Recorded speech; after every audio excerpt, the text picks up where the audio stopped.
আসসালামু আলাইকুম, স্বাগত জানাচ্ছি চ্যানেল আই সংবাদে। আমি রিদিতা রেজা। শুরুতেই জানিয়ে দিচ্ছি ফ্রেশ প্রিমিয়ামটি সংবাদ শিরোনাম।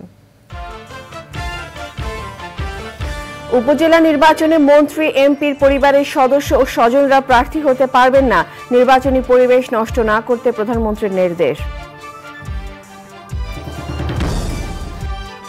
ঘোষণা দিয়েও বিএনপি জনগণকে ডাল ভাত খাওয়াতে ব্যর্থ, বললেন প্রধানমন্ত্রী। কারো কাছে হাত পেতে নয়, মান সম্মান নিয়ে মাথা উঁচু করে চলার ঘোষণা। বিএনপি বিদেশিদের কাছে পাত্তা পাচ্ছে না বলে অর্থমন্ত্রীর মন্তব্য। জলবায়ু পরিবর্তনের ক্ষতিপূরণ পেতে উন্নত দেশগুলোকে চাপে রাখার পরামর্শ। রাজশাহী ও রংপুরের 6 জেলায় তাপমাত্রা 42 ডিগ্রি সেলসিয়াস ছাড়িয়ে যাওয়ার আশঙ্কা। টাইফয়েড ও শ্বাসতন্ত্রের সংক্রমণ বাড়তে পারে বলে সতর্কতা। ভারতের অষ্টাদশ লোকসভা নির্বাচনের ভোট শুরু শুক্রবার। প্রথম দিন ভোট হবে 17 রাজ্য ও 4টি কেন্দ্রশাসিত অঞ্চলের 102টি আসনে। এবং চিত্রনায়িকা পরিমণি সহ দুজনের বিরুদ্ধে আদালতে পিবিআই চার্জশিট। ব্যবসায়ী নাসিরকে মারধর ও হত্যা চেষ্টার অভিযোগ।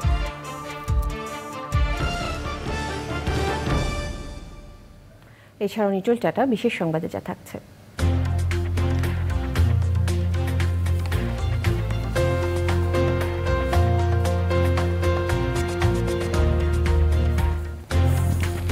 কক্সবাজারে রাখাইন সম্প্রদায়ের জলকেলি উৎসবের খবর।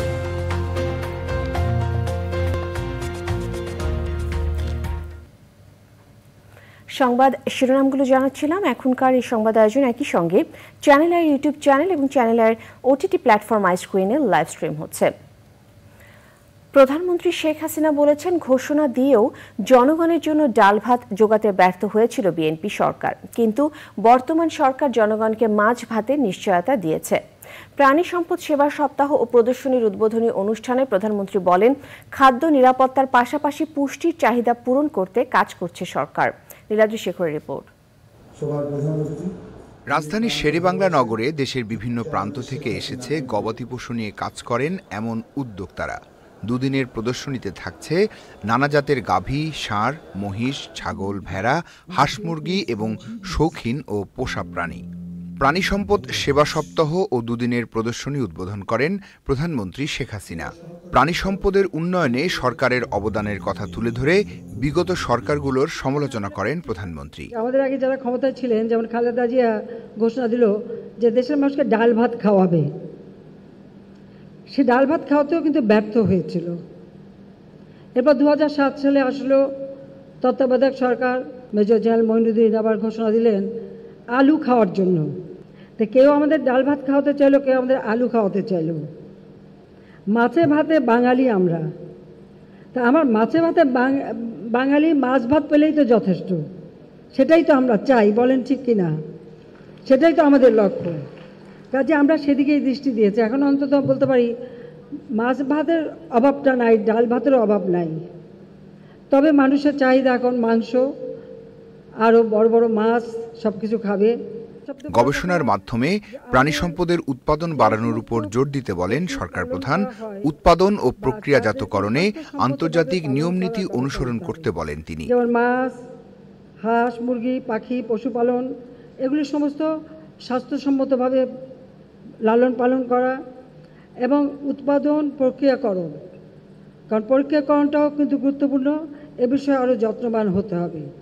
আমরা কিন্তু আমাদের হালাল মাংস পৃথিবীর অনেক দেশ এখন ক্রয় করতে চায়, আর সেই সুযোগটা আমাদের নিতে হবে।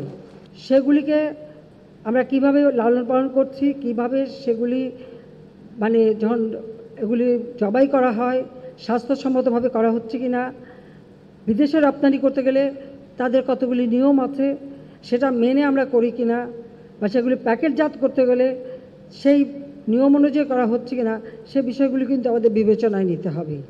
আমরা আমাদের অনেক প্রায় বিলুপ্ত প্রায় মাছগুলি আবার ফিরে পাচ্ছি। গবেষণা ছাড়া কোনো দেশ এগোতে পারেনি, এটাই হলো বড় কথা। উদ্যোক্তা না পাওয়ায় গভীর সমুদ্র থেকে সম্পদ আহরণ সম্ভব হচ্ছে না বলেও আক্ষেপ করেন প্রধানমন্ত্রী Sheikh Hasina. Niladri Shekhar, channel I, Dhaka. BNP বিদেশিদের কাছে পাত্তা পাচ্ছে না বলে মন্তব্য করেছেন অর্থমন্ত্রী আবুল হাসান মাহমুদ আলী। ওয়াশিংটন ডিসিতে বিশ্বব্যাংক গ্রুপের বসন্তকালীন সভায় যোগ দিয়ে তিনি বলেছেন, উন্নয়ন সহযোগীরাও দলটির শীর্ষ নেতাদের কথায় আস্থা রাখে না। সে সময় নোবেলজয়ী অর্থনীতিবিদ এস্থার দুফ্লো বাংলাদেশ সহ জলবায়ু পরিবর্তনে ক্ষতিগ্রস্ত দেশগুলোকে ক্ষতিপূরণ পেতে উন্নত দেশগুলোর উপর চাপ অব্যাহত রাখার পরামর্শ দিয়েছেন। রিজভিন আউজের রিপোর্ট। বিশ্বব্যাংক গ্রুপের বসন্তকালীন বৈঠকে ফিসকাল মনিটর প্রকাশ উপলক্ষে সংবাদ সম্মেলনে ইরান ইসরায়েল পাল্টাপাল্টি হামলার প্রেক্ষাপটে সৃষ্ট অস্থিরতার বিষয়টি উঠে আসে। তার উপর ভারত, যুক্তরাষ্ট্র সহ বেশ কয়েকটি শক্তিধর দেশে নির্বাচন, সব মিলে অর্থনীতিতে বেশ কিছু অস্থিরতার কথা বলা হয় রিপোর্টে। বিশ্বব্যাংক গ্রুপে কর্মরত ঊর্ধ্বতন পদস্থ বাংলাদেশিদের সঙ্গে বৈঠক শেষে ব্রিফিংয়ে অর্থমন্ত্রী স্বীকার করেন ঝুঁকির কথা। তাহলে কি স্যার এই মার্কেট সিস্টেমের কারণেই মূল্যস্ফীতিটাকে কমানো যাচ্ছে না? ওটা একটা কারণ, ওটা একটা ইম্পর্টেন্ট কারণ। হ্যাঁ, কারণ ওই ফোরে যারা আছে মধ্যস্বত্বভোগী যারা, হ্যাঁ, তারা তো কন্ট্রোল করছে। এটা কন্ট্রোল করলে হবে না। এখন এই তেলের ব্যাপারটা তো এটা তো আরো কমপ্লিকেটেড। হ্যাঁ, যে আমাদেরকে তো অনেক জিনিস আমাদেরকে ইয়ে করতে হয়, মানে আমরা রিসিভিং এন্ডে আমরা কিছু করতে পারি না। তো দেখা যাক, এই যে ডিস্ট্রিবিউশন সিস্টেমটা, এটার মধ্যে তো ফ্ল নিশ্চয়ই আছে। তো এটা চেষ্টা করতে হবে, একদিন দুই দিনে এটা হবে না। এখন যারা চাষি উৎপাদন করছে তারা আগে তো কোনো দামই পেত না, এখন আবার যখন তারা দাম পেতে শুরু করেছে তাদেরকে তো জমিতে এসে টাকা দিয়ে তারা নিয়ে যাচ্ছে। এখন যখন তারা এই টাকা পাচ্ছে, ভালো দাম পাচ্ছে, তখন আবার যারা ভোক্তা তারা চিৎকার করছে যে আমাদের তো এটা তো অনেক বেশি দাম। তো এগুলো আছে প্রবলেম। দেশবিরোধী প্রচারণা নিয়েও কথা বলেন অর্থমন্ত্রী। পদ্মা নদীর উপরে সেতু, তো এটা তো বেগম জিয়া বলেন যে এটা নাকি ভেঙে পড়বে।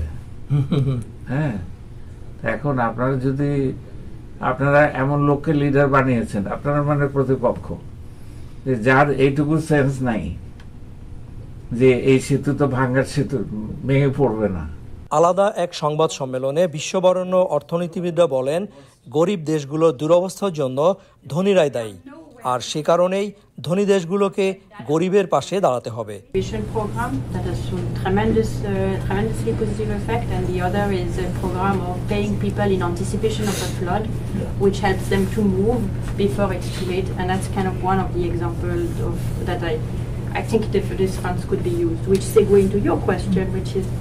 বিশ্বব্যাংক গ্রুপের বসন্তকালীন বৈঠকের মূল পর্ব প্ল্যানারি বৃহস্পতিবার। করোনার ধাক্কা সামলাতে না সামলাতে রাশিয়া ইউক্রেন যুদ্ধ, বাংলাদেশ সহ গোটা বিশ্বের অর্থনীতি বিপর্যস্ত। সেই ধাক্কার সঙ্গে যুক্ত হতে যাচ্ছে মধ্যপ্রাচ্যে দীর্ঘস্থায়ী যুদ্ধের শঙ্কা। বিশ্বব্যাংক IMF এর স্প্রিং মিটিংয়ে বলা হয়েছে, সত্যিকার অর্থে যদি মধ্যপ্রাচ্যে আরেকটি যুদ্ধ লেগে যায়, তাহলে বাংলাদেশের মতো উন্নয়নশীল দেশগুলো তেলের দাম বেড়ে অর্থনীতি আরও বিপর্যস্ত হতে পারে। শঙ্কাটি স্বীকার করেছেন বাংলাদেশের অর্থমন্ত্রী নিজেও। রিজভিন আওয়াজ, চ্যানেল আই, ওয়াশিংটন ডিসি, যুক্তরাষ্ট্র। বোতলজাত সয়াবিন তেলের দাম প্রতি লিটারে 4 টাকা বেড়েছে, আর খোলা তেলের দাম লিটার প্রতি কমেছে 2 টাকা। দুপুরে সচিবালয়ে এক ব্রিফিংয়ে ভোজ্য তেলের নতুন দর নির্ধারণের কথা জানান বাণিজ্য প্রতিমন্ত্রী আহসানুল ইসলাম টিটু। নতুন সিদ্ধান্ত অনুযায়ী প্রতি লিটার বোতলজাত তেলের দাম 163 টাকা থেকে বেড়ে 167 টাকায় দাঁড়িয়েছে। 5 লিটার বোতলজাত তেলের দাম 800 টাকা থেকে বেড়ে দাঁড়িয়েছে 818 টাকায়, আর প্রতি লিটার খোলা তেলের দাম 149 টাকা থেকে কমে 147 টাকা হয়েছে। এর আগে গত মঙ্গলবার সয়াবিন তেলের দাম লিটারে 10 টাকা বাড়ানোর ঘোষণা দেন মিল মালিকরা। তবে সয়াবিন তেলের দাম বাড়ার সুযোগ নেই বলে জানান বাণিজ্য প্রতিমন্ত্রী। এর 2 দিনের মাথায় এবার নতুন সিদ্ধান্ত এলো।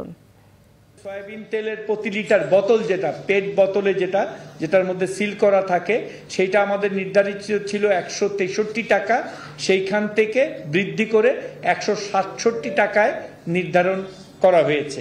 149 টাকা যেটা খোলা বাজারে ছিল, সেইটাকে 2 টাকা কমিয়ে 147 টাকা সর্বোচ্চ খোলা বাজারে সয়াবিন তেল বিক্রি হবে। বাংলাদেশ প্রকৌশল বিশ্ববিদ্যালয় বুয়েটে আনুষ্ঠানিকভাবে একাডেমিক কার্যক্রম শুরু হলেও ছাত্র রাজনীতিমুক্ত ক্যাম্পাসের দাবি আদায় পরীক্ষা বর্জন অব্যাহত রেখেছেন শিক্ষার্থীরা। বৃহস্পতিবার পরীক্ষা শুরুর নির্ধারিত সময় ছিল দুপুর 2টায়। পরে শূন্য উপস্থিতির কারণে পরীক্ষার হল থেকে শিক্ষকরা বেরিয়ে যান। রাজনীতিমুক্ত ক্যাম্পাসের নিশ্চয়তা না পেলে পরীক্ষার হলে ফিরবেন না বলে জানিয়েছেন শিক্ষার্থীরা।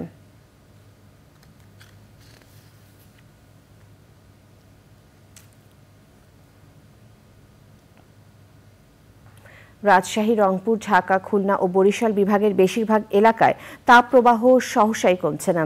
আর রাজশাহী ও রংপুরের 6 জেলায় তীব্র তাপপ্রবাহ চলতি মাসে 42 ডিগ্রি সেলসিয়াস ছাড়িয়ে যাওয়ার আশঙ্কা করছেন আবহাওয়া অফিস। প্রচণ্ড গরমের কারণে টাইফয়েড এবং শ্বাসতন্ত্রের সংক্রমণজনিত রোগ বাড়তে পারে বলে সতর্ক থাকতে পরামর্শ দিয়েছেন চিকিৎসকেরা। জানাতুল বাকিয়া কেকার রিপোর্ট। বছরের অন্যতম উষ্ণ মাস এপ্রিল। এ মাসের শুরু থেকে প্রায় সারা দেশের ওপর দিয়ে বইছে মাঝারি থেকে তীব্র মাত্রার তাপপ্রবাহ।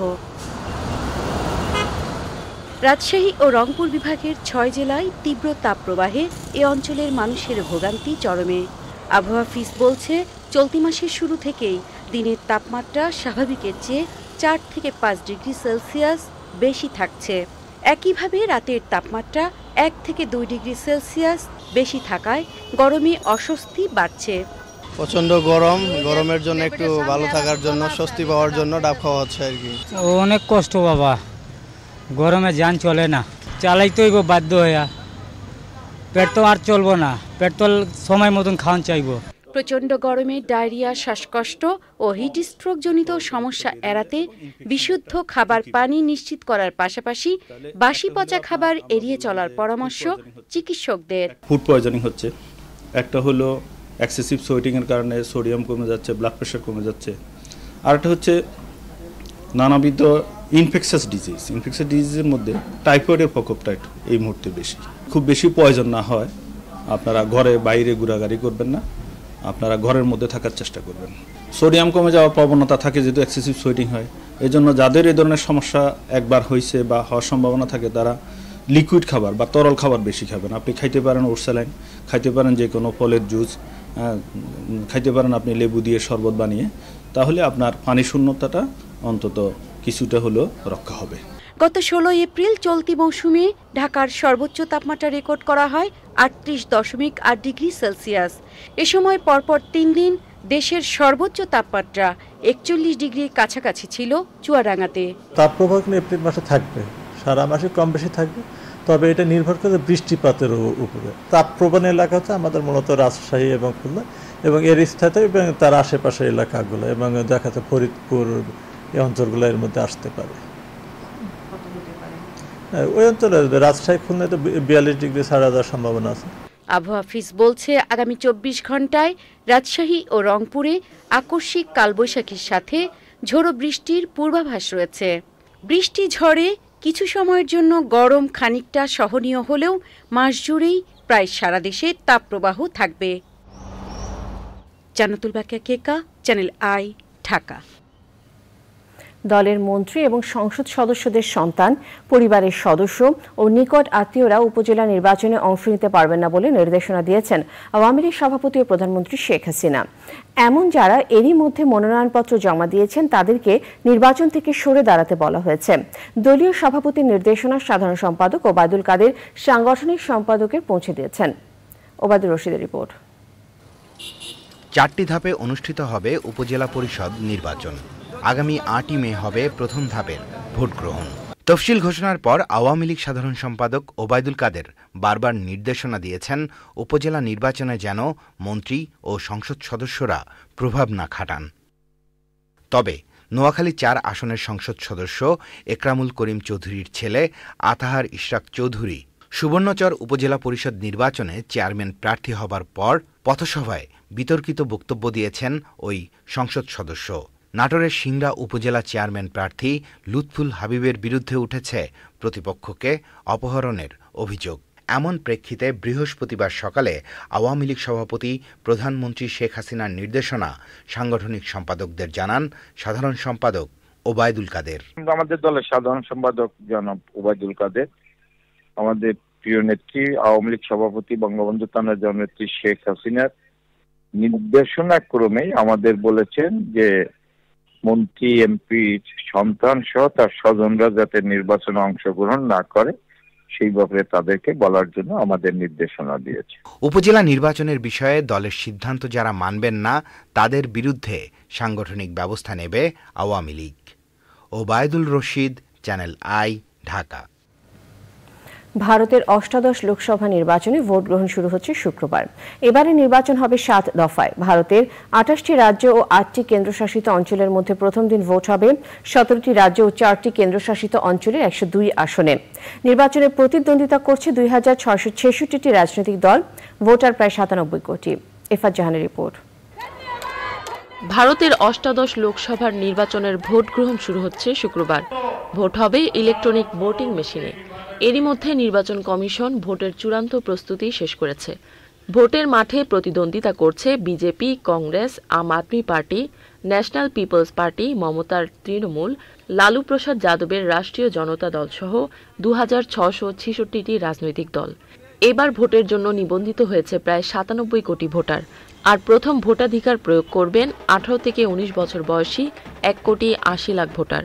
পুরো দেশের 28টি রাজ্য ও 8টি কেন্দ্রশাসিত অঞ্চলের মধ্যে আগামীকাল ভোট হবে 17টি রাজ্য ও 4টি কেন্দ্রশাসিত অঞ্চলের 102টি আসনে।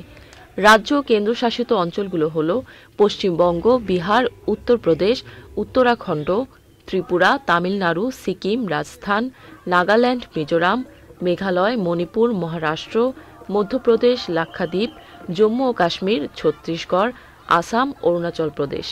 সংঘাত বিধ্বস্ত মণিপুরের 2টি আসনেই ভোট হবে শুক্রবার। মণিপুর রাজ্যে নির্বাচনী প্রচারে যাননি প্রধানমন্ত্রী নরেন্দ্র মোদী। রাজ্যটিতে এরই মধ্যে একাধিক গোষ্ঠী ও সংগঠন ভোট বর্জনের ডাক দিয়েছে। নির্বাচন ঘিরে রাজ্যগুলোতে নিরাপত্তা ব্যবস্থা জোরদার করা হয়েছে। ইফাত জাহান, চ্যানেল আই। নায়িকা পরিমণির বিরুদ্ধে ব্যবসায়ী নাসিরউদ্দিন মাহমুদের করা ভাঙচুর, মারধর ও হত্যাচেষ্টা মামলায় পরিমণির বিরুদ্ধে সমন জারি করেছেন আদালত। Dhaka senior judicial magistrate Saiful ইসলামের আদালতে পরিমণির বিরুদ্ধে গ্রেফতারি পরোয়ানা জারি আবেদন করে বাদীপক্ষ। এদিন পিবিআইয়ের তদন্ত প্রতিবেদন গ্রহণের বিষয়ে শুনানি গ্রহণ করে আদালত। শুনানি শেষে আদালত পিবিআইয়ের তদন্ত প্রতিবেদন গ্রহণ ও পরিমণির বিরুদ্ধে সমন জারি করে আদেশ দেন।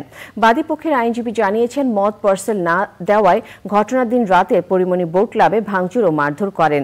2021 সালের 6 জুলাই ঢাকার সিনিয়র জুডিশিয়াল ম্যাজিস্ট্রেট রাজীব হাসানের আদালতে পরিমণি সহ 3 জনের বিরুদ্ধে মামলা করেন বোট ক্লাবের সভাপতি ব্যবসায়ী নাসিরউদ্দিন মাহমুদ। ওই মামলার অন্য 2 আসামি পরিমণির সঙ্গী ফাতেমাতুজ জান্নাত, বনি ও জিমি।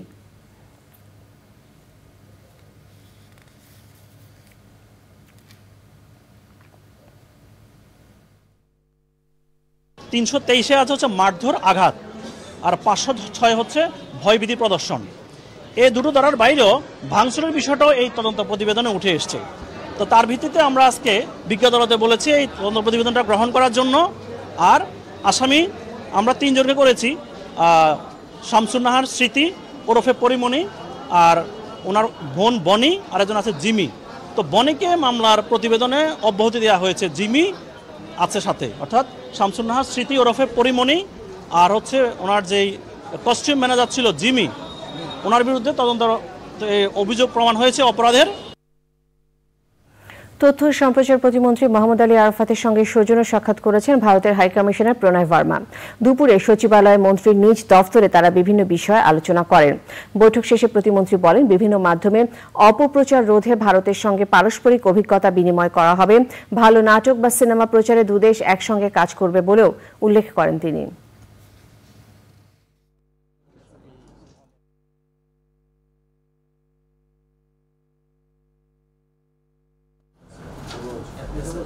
বিটিভিতে আপনারা জানেন আমরা একটা 2 ঘন্টা চাঙ্ক নিয়ে একটা ইন্টারন্যাশনাল একটা নিউজ অ্যানালিসিস, কারেন্ট অ্যাফেয়ার্স এবং নিউজ প্রেজেন্টেশন এটা আমরা শুরু করতে যাচ্ছি। তো সেক্ষেত্রে ইন্ডিয়ার যে নিউজ এজেন্সিগুলো আছে, বিশেষ করে ANI, তাদের সাথে একটা কোলাবোরেশন করা যায় কিনা। তারপরে যেহেতু বিটিভি ইন্ডিয়াতে দেখানো হয়, তো বিটিভিতে এই যে 2 ঘন্টার যে চাঙ্কটা আমরা শুরু করব, এটা আস্তে আস্তে আমরা বাড়াবো 2 থেকে 3, 4, এবং এটা ইন্টারন্যাশনাল একটা স্ট্যান্ডার্ডে আমরা করার চেষ্টা করছি, যেখানে সাউথ এশিয়ার বিভিন্ন দেশের খবরাখবর থাকবে, বাইরের দেশেরও খবর থাকবে, গ্লোবাল নিউজগুলি থাকবে। তো এখানে আমরা চেষ্টা করবো ইন্ডিয়ান অডিয়েন্সকেও আকৃষ্ট করার আমাদের এগুলো দেখার জন্য। তথ্য ও সম্প্রচার প্রতিমন্ত্রী মোহাম্মদ আলী আরাফাতের সঙ্গে সৌজন্য সাক্ষাৎ করেছেন চ্যানেল আই এর ব্যবস্থাপনা পরিচালক ফরিদুর রেজা সাগর এবং পরিচালক ও বার্তা প্রধান শাইখ সিরাজ। সচিবালয়ের তথ্য ও সম্প্রচার মন্ত্রণালয়ের সাক্ষাতে দেশের গণমাধ্যম, শিল্প, সাহিত্য, সংস্কৃতি, চলচ্চিত্র, টেলিভিশন সহ বিভিন্ন বিষয়ে আলোচনা হয়। বর্তমান তথ্য প্রযুক্তির যুগে দেশের চলচ্চিত্রের বিভিন্ন বাধা ও সম্ভাবনা নিয়ে কথা বলেন তারা। দেশের টেলিভিশন ও চলচ্চিত্রের অগ্রযাত্রায় সব ধরনের সহযোগিতার আশ্বাস দেন তথ্য ও সম্প্রচার প্রতিমন্ত্রী। সে সময় ফরিদুর রেজা সাগর ও শাইখ সিরাজের লেখা কয়েকটি বই প্রতিমন্ত্রীকে উপহার দেওয়া হয়। সেই সাথে চ্যানেল আই এর নিজস্ব ওটিটি প্ল্যাটফর্ম আইস্ক্রিনের জন্য নির্মিত অরিজিনাল ওয়েব ফিল্ম অমীমাংসিতর একটি কপি তথ্য ও সম্প্রচার প্রতিমন্ত্রীকে দেখার জন্য দেওয়া হয়।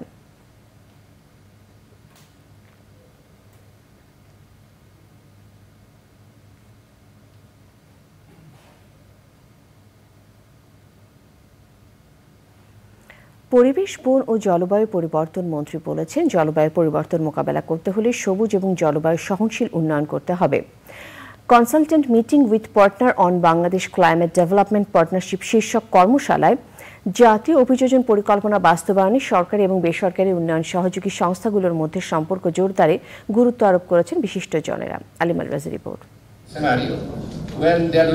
সোমবার থেকে ঢাকায় প্রথমবারের মতো শুরু হচ্ছে 4 দিনের জাতিসংঘ জলবায়ু অভিযোজন সম্মেলন national adaptation plan NAP expo. এ উপলক্ষে রাজধানীতে বাংলাদেশ জলবায়ু উন্নয়ন অংশীদারিত্ব বিসিডিপি বিষয়ে উন্নয়ন অংশীদারদের সঙ্গে কর্মশালা। আলোচনায় উঠে আসে বাংলাদেশের জলবায়ু অভিঘাত মোকাবেলায় নানা পরিকল্পনার কথা। বাংলাদেশ ক্লাইমেট পার্টনারশিপের মাধ্যমে একসাথে কাজ করা গেলে সমস্যা মোকাবেলা করা সহজ হবে বলে জানান বক্তারা। People of Bangladesh about climate change. They have had very progressive plan in dealing with climate change. We have Delta Plan, we have NAP, we have Mujib Prosperity Plan. I think they're all very comprehensive. We should look for the sustainable solutions that can significantly influence the nation's development and climate goals. So whenever we are talking about the nation's development and climate goals, so in this journey we all are in the same footing, and we are on a journey to explore things from a different point of view. তবে challenging হলেও জলবায়ু সম্পর্কিত প্রকল্পগুলোর জন্য অর্থের প্রাপ্যতা বাড়াতে অংশীদারিত্বের উপর জোর দেন পরিবেশ মন্ত্রী। We are reimagining our development. Climate, of course, is a defining challenge for the world as a whole. You know, this is going to shape and define what our development looks like. And of course, the last aspect of partnership, whether it is partnership within the society, within governments, and of course the other very important partnership between the government of Bangladesh and our development partners. আয়োজনে অংশ নেন সরকারি, বেসরকারি ও আন্তর্জাতিক সহযোগী সংস্থার প্রতিনিধিরা। আলিমাল রাজি, চ্যানেল আই, ঢাকা। সময় হলো বিরতি নেবার। বিরতির পর আরো সংবাদের সাথে জানিয়ে ফিরব।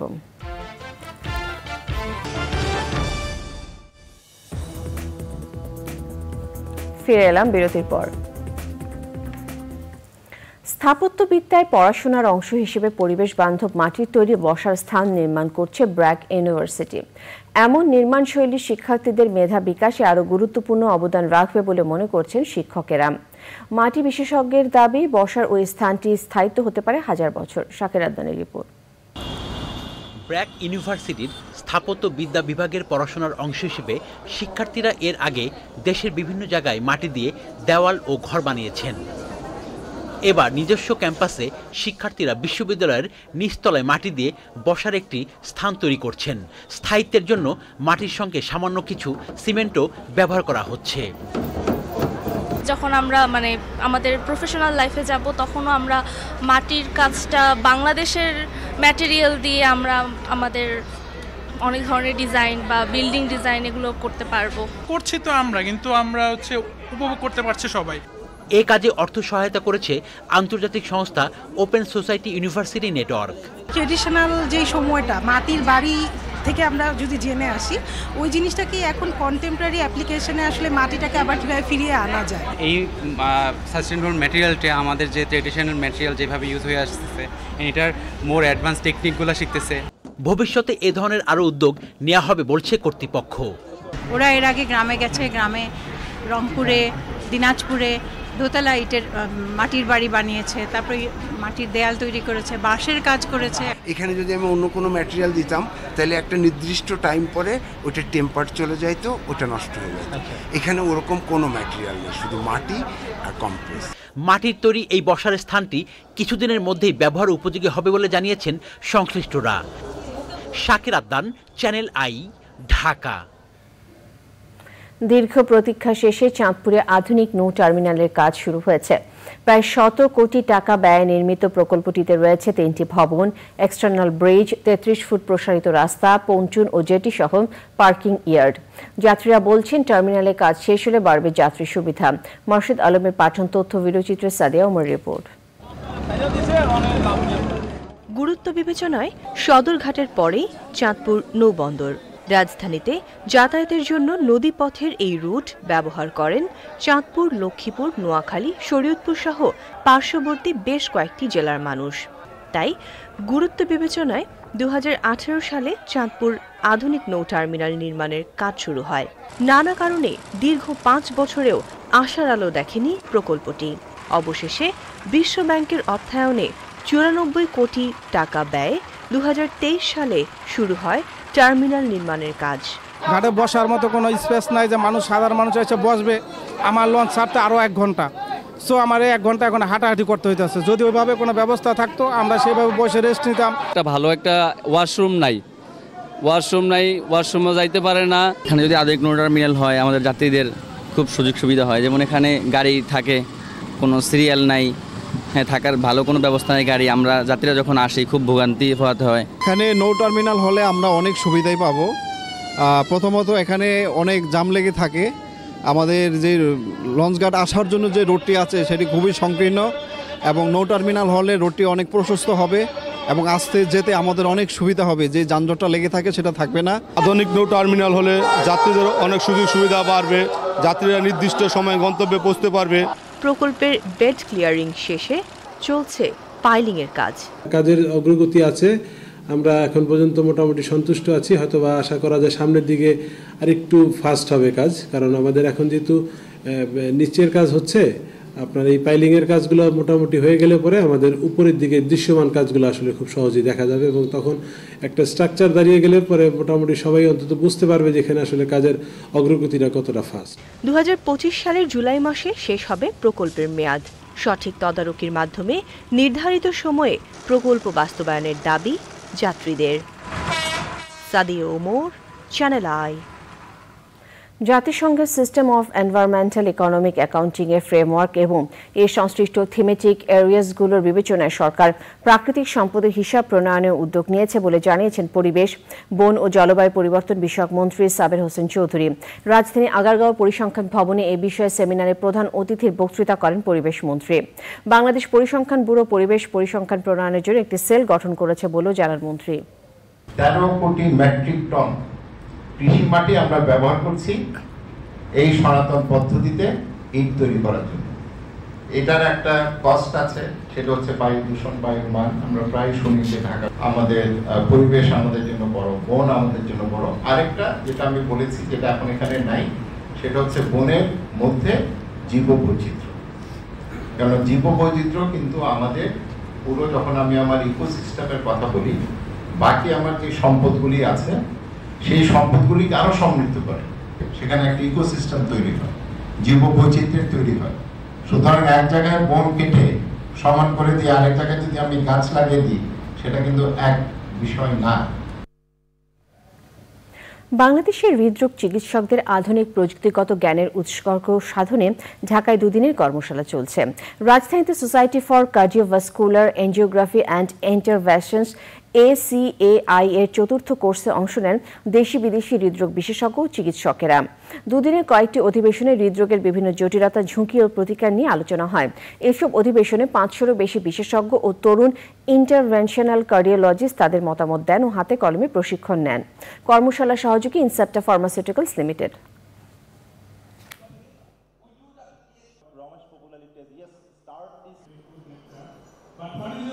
আমাদের দেশের যে কার্ডিওলজিস্ট, ইমার্জিং লিডার যারা, তারা আউটসাইড বাংলাদেশ যারা ফ্যাকাল্টি আছেন তাদের সাথে ইন্টারেক্ট করতে পারেন, কানেক্ট করতে পারেন, কমিউনিকেট করতে পারেন এবং তাদের প্রবলেমগুলো তুলে ধরেন এবং কিভাবে সলভ করা যায় সেটা নিয়ে ওদের সাথে আলোচনা করেন। এটা হচ্ছে একটা বৈজ্ঞানিক কর্মশালা এবং এটা অত্যন্ত ইফেক্টিভ এবং এখানে হ্যান্ডস অন ট্রেনিং দেওয়া হয়। দক্ষিণ গাজার রাফা ইসরায়েলি হামলায় 5 শিশুসহ কমপক্ষে 11 জন নিহত হয়েছে। অধিকৃত পশ্চিম তীরে 40 ফিলিস্তিনিকে আটক করেছে ইসরায়েলি বাহিনী। গাজার বিভিন্ন অঞ্চল দুর্ভিক্ষের মুখোমুখি হওয়ার আন্তর্জাতিক সংস্থাগুলোর দাবি প্রত্যাখ্যান করেছেন ইসরায়েলের প্রধানমন্ত্রী Benjamin Netanyahu. Activist group no tech for apartheid বলছে ফিলিস্তিনিদের পক্ষ নেওয়ায় 28 কর্মীকে বরখাস্ত করেছে গুগল। ইরানের বিরুদ্ধে নতুন দফায় শিগগিরই নিষেধাজ্ঞা দেওয়ার ঘোষণা দেওয়া হবে বলে জানিয়েছে হোয়াইট হাউস। মার্কিন যুক্তরাষ্ট্র, Israel, Argentina, Australia, Canada, Japan, New Zealand এবং ইউরোপের বেশিরভাগ দেশ সহ মোট 46টি দেশ ইসরায়েলে ইরানের হামলার নিন্দা জানিয়ে বিবৃতি দিয়েছে। ব্রাসেলসে ইইউ শীর্ষ সম্মেলন শেষে ইরানের ড্রোন ও ক্ষেপণাস্ত্র প্রস্তুতকারকদের উপর নতুন নিষেধাজ্ঞা আরোপ করতে ইউরোপীয় ইউনিয়নের শীর্ষ কর্মকর্তারা সম্মত হয়েছে বলে জানিয়েছেন ইউরোপীয় কাউন্সিলের প্রধান চার্লস মিশেল। আইএসক্রিন সাংস্কৃতিক সংবাদ।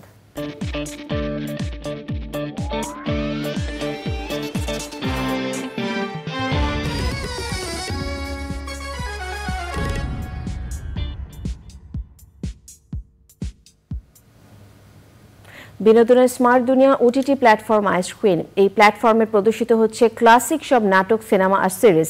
আইস্ক্রিনে আজ থেকে প্রদর্শিত হচ্ছে নাটক চোখের জলের গল্প। কৌশিক শঙ্কর দাসের পরিচালনায় নাটকটিতে অভিনয় করেছেন বিজয়ী বরকতুল্লাহ, আহসান হাবিব নাসিম, দিলারা জামান সহ অনেকে। এছাড়া আইস্ক্রিনে জনপ্রিয় সব গানের অনুষ্ঠান উপভোগ করতে পারছেন দর্শক। নিটল টাটা বিশেষ সংবাদ।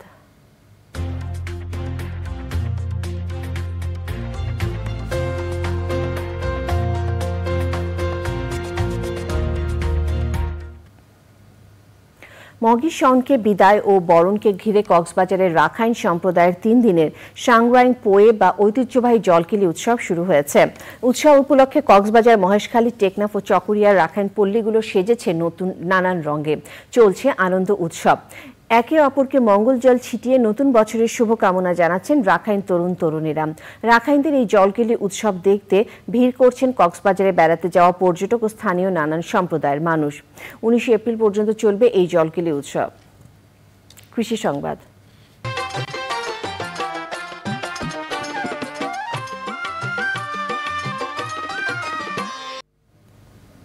চাঁদপুরে লন কার্পেটের জন্য ঘাস চাষ করেছেন এক তরুণ উদ্যোক্তা।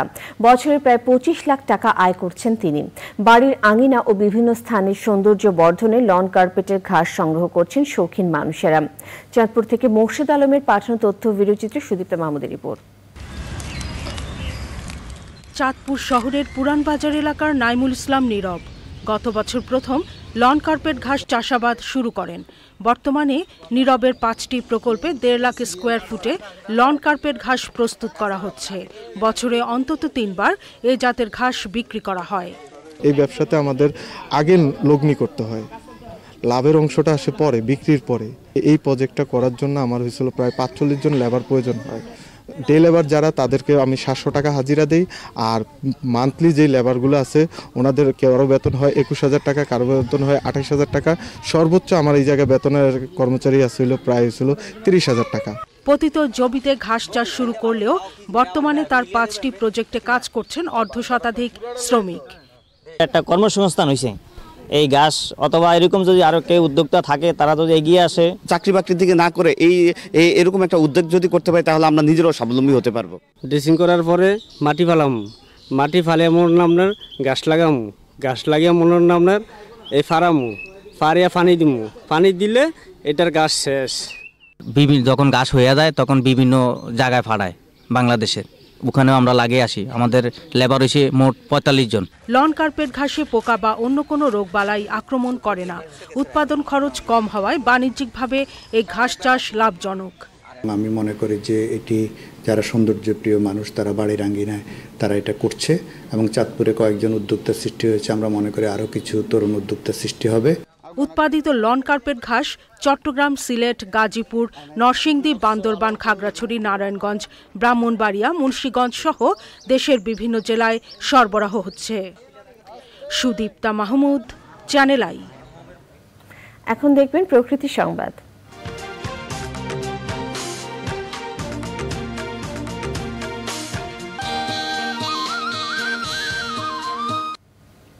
দখল, দূষণ ও ভরাটের কারণে অস্তিত্ব সংকটে জামালপুরের বানিয়াবাজার খাল ভেঙে পড়েছে শহরের পূর্বাঞ্চলের পানি নিষ্কাশন ব্যবস্থা।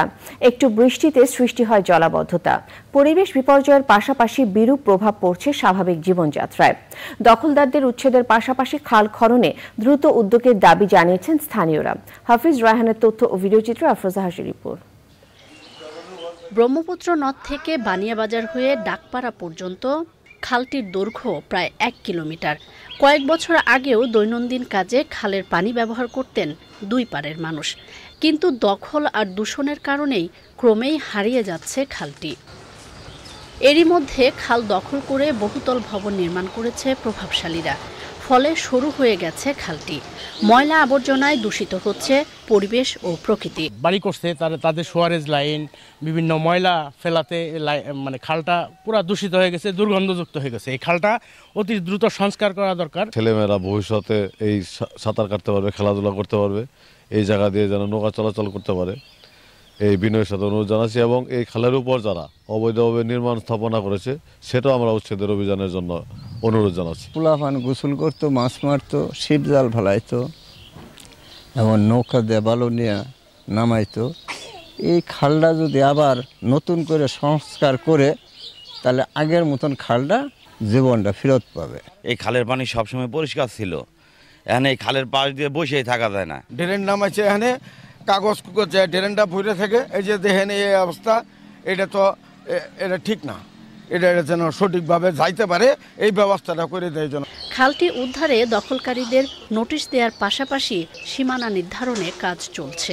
রাস্তা এবং খাল সংস্কারের জন্য আরসি করে সুন্দর করা যায় একটা আমার ইঞ্জিনিয়ারকে নির্দেশ দেওয়া হচ্ছে, এস্টিমেট হওয়ার পর আমরা সেটা টেন্ডার প্রক্রিয়া করে আমাদের সেই রাস্তা এবং খাল দুটি সৌন্দর্যপূর্ণ করব। এবং আমার ধারণা যে এটা আরসিসি একবার হয়ে গেলে ভবিষ্যতে আর কোনো ভূমিদস্যু বা দখলদাররা আসতে পারবে না। দূষণ ও দখলমুক্ত করে খালটি আগের অবস্থায় ফিরিয়ে আনার দাবি স্থানীয়দের। আফরোজা হাসি, প্রকৃতি ও জীবন ডেস্ক, চ্যানেল আই। আবারও বিরতি নিচ্ছে, ফিরে এসে যা দেখবেন।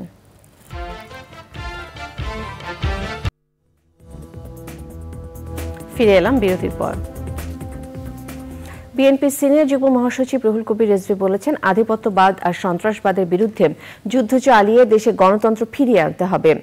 রাজধানী উত্তরায় 7টি থানার কারা নির্যাতিতদের ঈদ পুনর্মিলনী অনুষ্ঠানে অংশ নিয়ে রিজভী অভিযোগ করেন, প্রতিবেশী দেশের সহায়তায় গণতন্ত্রকামী জনগণকে বন্দী করে রেখেছে সরকার। তিনি বলেন, কোনো প্রতিষ্ঠানই স্বাধীনভাবে কাজ করতে পারছে না। স্বাধীনতা সার্বভৌমত্বকে দুর্বল করে সরকার ক্ষমতায় থাকতে চায় বলেও অভিযোগ করেন রিজভী।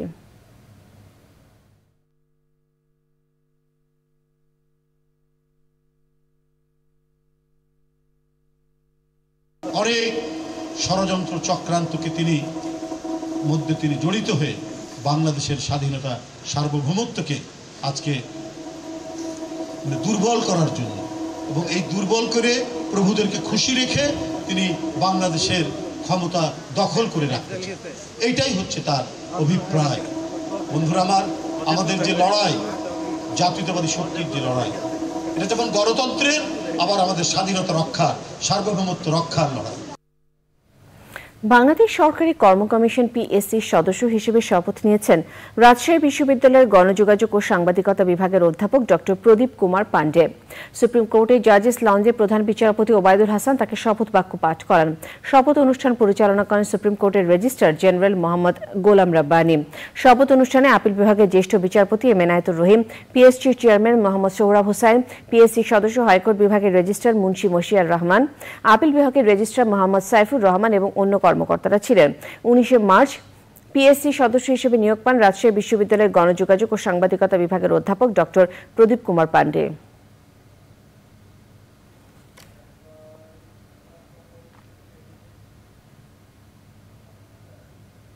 খেলার খবর।